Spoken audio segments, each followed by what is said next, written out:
Right, I thought I'd give a rundown of me backpacking gear for sort of free season, late spring to getting up late autumn gear for backpacking. So I've got it all spread out here, so let's go and have a butcher's.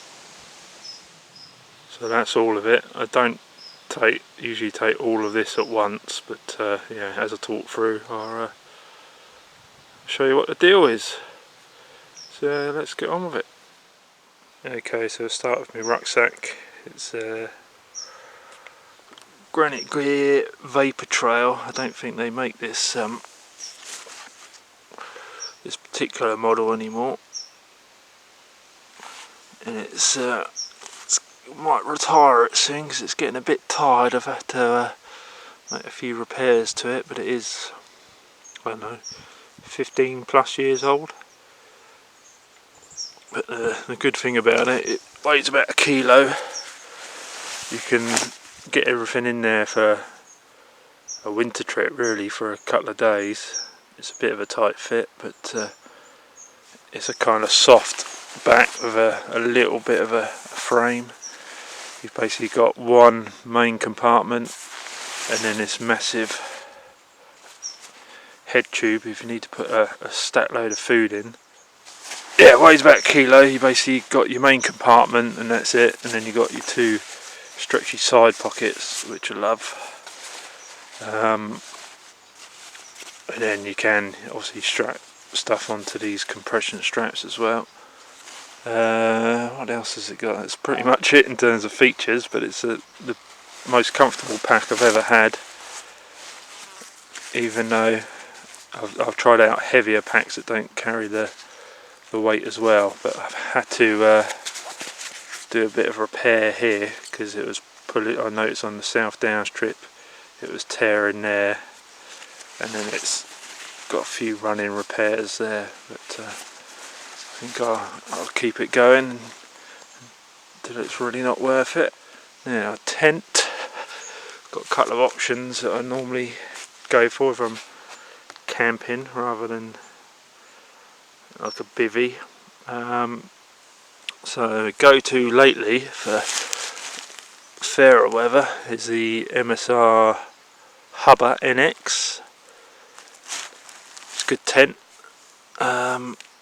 I've also got the Acto, Hilleberg Acto, which is it's a bit heavier, but it's a bit sturdier in the wind. So if it's forecast to be a bit gnarly wind-wise, I usually go with the Acto.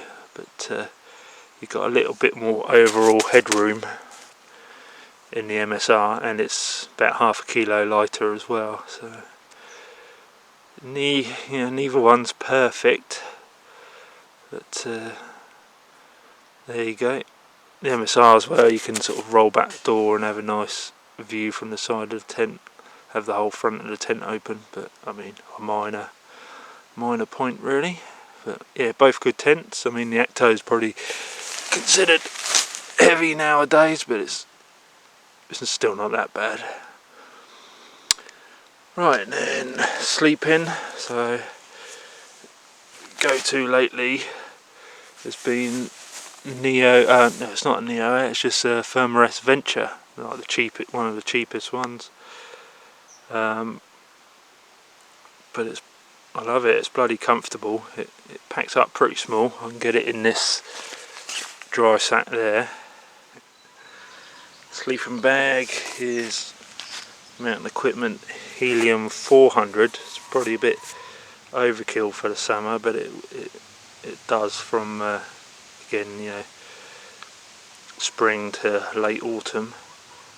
I wouldn't mind trying out a quilt, to be honest, because I hate getting all zipped up and that, but it's do the job for the moment. It's about 800-ish grams. You put that in a stuff sack with my sleep clothes as well, so I don't need to touch them to the end of the day. So spare socks, maybe spare leggings and spare top, dry top, depending on the weather. Okay, cook kit. Don't always take the exact same cook kit, but 90% of the time it'll be this. So MSR Titan mug stroke kettle, Titanium spoon, which got on a sale, it was only £6. Primus, I think it's the Micron, just a 30 quid job, and I've had that years, as well as the Titan, from what you can see from all the soot on it. Obviously gas for the stove, lighter and a fire steel, probably a bit overkill, and that's just what's left of me brew kit. It goes in that red bag, which is actually a stuff sack from a sleeping bag that I don't have anymore. Water, any old water bottle really, and then just a Source 2 litre bladder for carrying extra water, or when I'm at camp. Small items, so Opinel number 6. This is actually a bike light that's a bit lighter than the headlamp. Otherwise, early or later in the season, I'll take the Tikka Plus head torch, I think it is, which is nothing special, but obviously you can use it hands free. Toothbrush and toothpaste, and then just first aid kit and hand sanitizer. And that's it for that. My wallet and phone will usually go in there in the ditty bag as well, unless I'm using the phone to do most of the filming, but otherwise it'll go in there. Right, clothing. So just I don't know, what was it, an old Billabong hat that someone gave me for keeping the sun off. Oh, hang on. Early in the season I'd maybe take 2 pairs of gloves, so I got a soft shell, windproof, with a sort of fleecy liner, so kind of, semi-warm gloves, and then the rest of the year, unless it's local round here for an overnighter, just some power stretch fleece gloves. Usually take a buff as well. Again, early in the season I'll probably take 2 hats, so a light fleece hat, micro fleece hat, and a burlier hat, and then this time of year I'll probably just take the light fleece hat, and bin that warm kit. So I usually take a power stretch fleece top, or I've got another fleece, lightweight, micro fleece. Wouldn't mind getting one with like a full zip and a hood.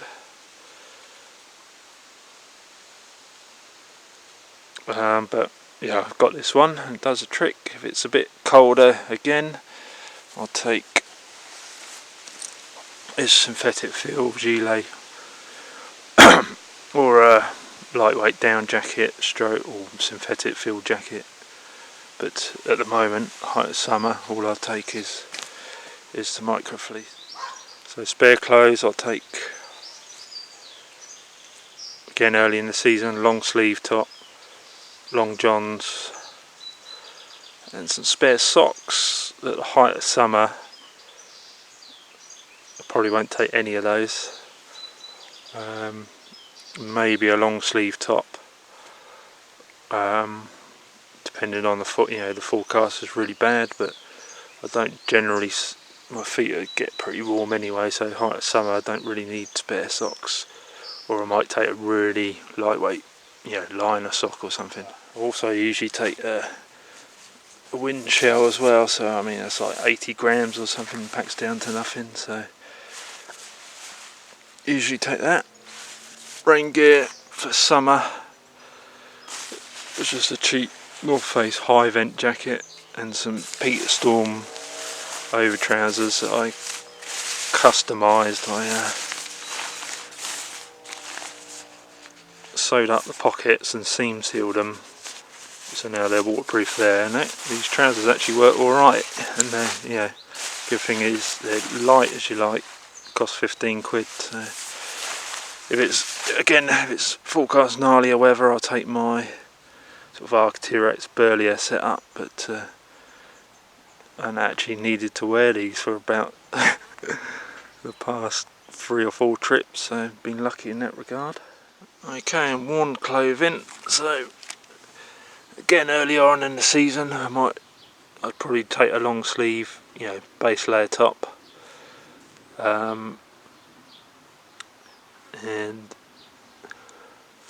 later on either just a base layer t-shirt or something I've just got recently, which is on the South Downs.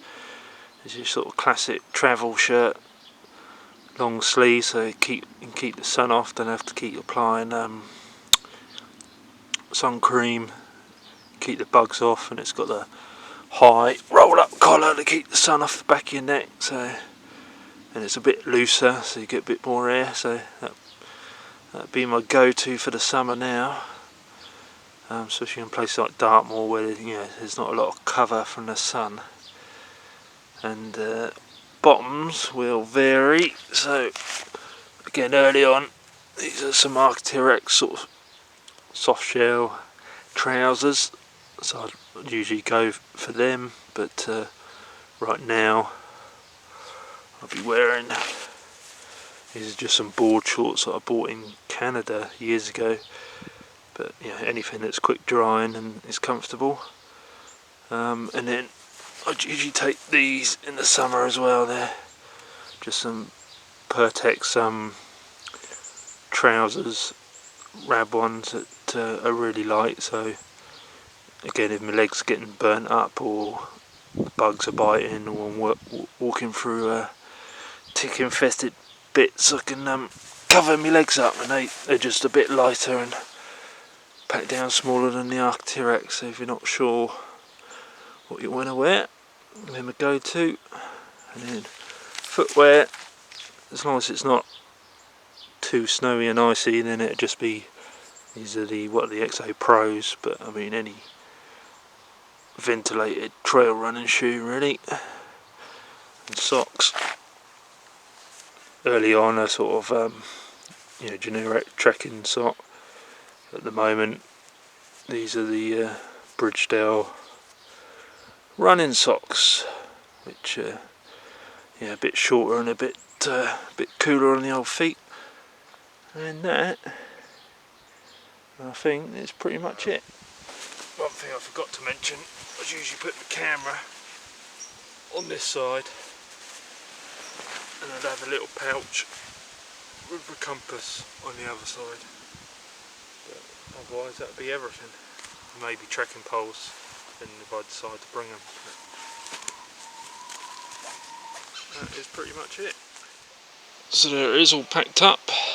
It's about, you probably get it in a sort of 35 litre rucksack, but this just gives you a bit more leeway packing up, and if you've got a load of food as well.